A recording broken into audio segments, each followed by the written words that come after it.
తనపై విధించిన సస్పెన్షన్ ఎత్తివేసి తిరిగి రాజమండ్రి సిటీ జనసేన ఇన్ఛార్జిగా నియమించినందుకు సంతోషంగా ఉందన్నారు అత్తి సత్యనారాయణ. తనకు తిరిగి అవకాశం ఇవ్వడం పట్ల జనసేన అధినేత పవన్ కళ్యాణ్ కు ప్రత్యేక కృతజ్ఞతలు తెలిపారు. పవన్ కళ్యాణ్ తనకు రాజకీయ పునర్జన్మ ఇచ్చారంటున్న అత్తి సత్యనారాయణతో మా ప్రతినిధి Sriramurthy face to face. City Janasena ఇన్ఛార్జిగా తిరిగి అత్తి సత్యనారాయణ నియమితులయ్యారు. ఈ మేరకు జనసేన అధినేత డిప్యూటీ సీఎం పవన్ కళ్యాణ్ ఆదేశాలు జారీ చేశారు. అయితే గత 4 నెలల క్రితం హరిహర వీరమల్లు సినిమా రిలీజ్ సమయంలో ఏర్పడిన వ్యాపార వ్యవహారంలో ఏర్పడిన ఒక వివాదం ఈ సస్పెన్స్ కి దారితీసింది.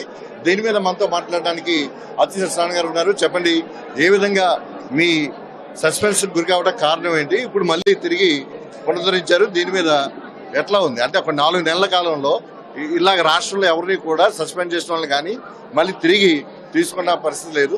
మిమ్మల్ని ఎందుకు తీసుకోవాల్సి వచ్చింది?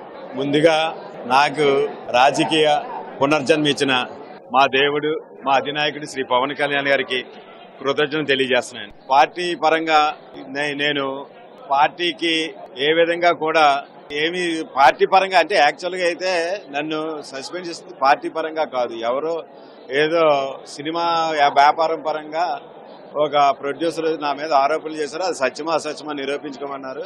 అవి ఆల్రెడీ మనం చేయడం నా మీద నేను చేసిన దాన్ని ఆయన నమ్మి ఇమ్మీడియట్లీగా నాకు చేసినందుకు ఈ విధంగా మళ్ళీ తిరిగి నన్ను నా సస్పెండ్ ఆర్డర్ ఎత్తేసి నన్ను రాజమండ్రి సిటీ ఇన్ఛార్జిగా నియమించినందుకు మరొకసారి మా నాయకుడికి కృతజ్ఞతలు తెలియజేస్తున్నాను.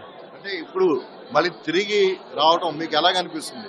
అంటే సస్పెండ్ అయిన నేపథ్యంలో మీరు ఎలాంటి ఇబ్బంది పడ్డారు? అంటే పార్టీకి దూరంగా ఉన్నారా, పార్టీతోటే ఉన్నారా? ఇప్పుడు మళ్ళీ తిరిగి చేయడం మీరు ఎలా భావిస్తారు? నేను సస్పెండ్ అయిన 4 నెలలు కూడా నేను పార్టీకి ఏం దూరం లేదు.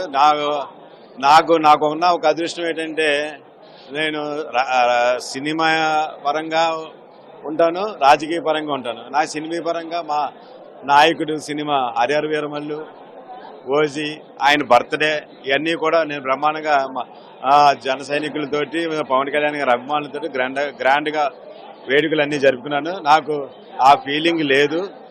కానీ నాకు ఎట్టి పరిస్థితుల్లోనూ కూడా నేను తప్పు చేయలేదు అని నా ఆత్మసాక్షికి ఉంది. అదే ఆ నమ్మకాన్ని నా దేవుడు నన్ను నమ్మి నాకు ఈ అవకాశాన్ని ఇచ్చాడు. ఇప్పుడు రాజమండ్రిలో జనసేన పార్టీని ఏ విధంగా మీరు ముందుకు తీసుకెళ్లబోతున్నారు? ఇప్పుడు పరిస్థితి ఎట్లా ఉంది? నామినేటెడ్ పదవుల్లో కొంచెం తక్కువ వచ్చినట్టుగా మీ పార్టీ కేడర్లో చర్చ ఉన్నట్టుంది. దీన్ని ఎట్లాగా చేస్తారు? రాజమండ్రి యాక్చువల్గా జనసేన చాలా బలమున్న నగరం. గతంలో నేను ఎలక్షన్లో నిలబడినప్పుడే సుమారు 24,000 ఓట్లు వచ్చాయి ఫస్ట్ టైం 2019లోనే.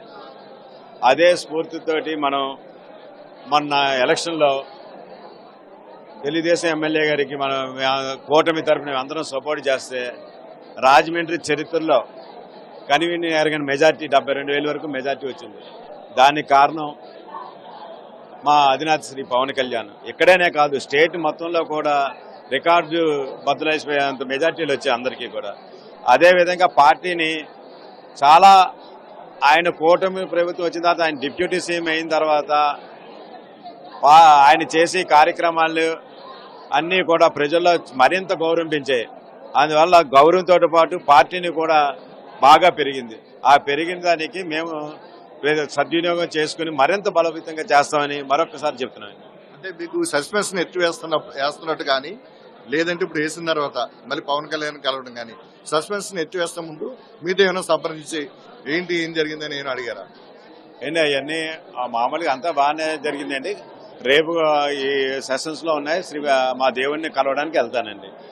ఈ 4 రోజులు 28వ తారీఖు వరకు సెషన్స్ జరుగుతున్నాయి అసెంబ్లీ. ఈ లోపల నేను ఒకసారి మా దేవుడిని కలిసి వస్తాను. ఇది ఏదైతే అత్యవసరంగా గారు చెప్తున్నది, రాజమండ్రి సిటీ జనసేన ఇన్ఛార్జిగా తిరిగి ఆయన నియామకమయ్యారు.